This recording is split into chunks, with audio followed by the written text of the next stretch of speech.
Chers téléspectateurs, téléspectatrices, bonsoir et bienvenue à ce journal de Haïti Mega News pour ce vendredi 2 avril 2021. L'inspecteur général Karl-Henri Boucher remis en liberté. Après environ 3 semaines en isolement à l'inspection générale de la police, l'inspecteur général Karl-Henri Boucher a été remis en liberté ce jeudi 1er avril, a confié l'un de ses avocats, M. David Lafortune.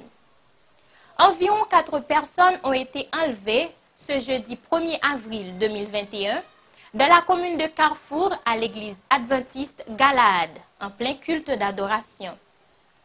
Les ravisseurs ont débarqué à l'église Galahad, communément appelée Gospel Créole, à bord de 2 véhicules. Ils ont investi les lieux sacrés en plein culte d'adoration et ont kidnappé environ 4 personnes. Parmi les séquestrés se trouvent le pasteur Odalus Estimé et le maestro Welmire Jean-Pierre. Lisa Nathanaël Saint-Fort, une jeune fille tuée à Delma 2 par le gang Craché d'Ifé. Le crime a été commis ce 1er avril vers les 9h am, entre la rue Saint-Martin à Delma 2, alors que Lisa s'apprêtait à rentrer chez elle dans la voiture de son beau-père. La troupe Assonson, chef du gang Craché d'Ifé, aurait ouvert le feu sur le véhicule aux vitres teintées qui leur paraissaient suspects.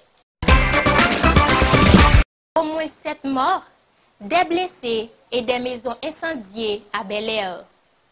Le ciel est noir au Bel-Air. De la fumée, un concert de cartouches.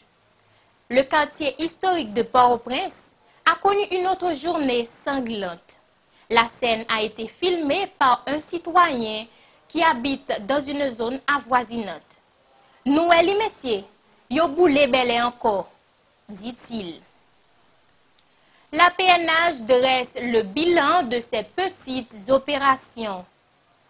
Environ 1 mois après l'évasion de plus de 400 détenus à la prison civile de la Croix-des-Bouquets, seulement 37 avis de recherche ont été lancés.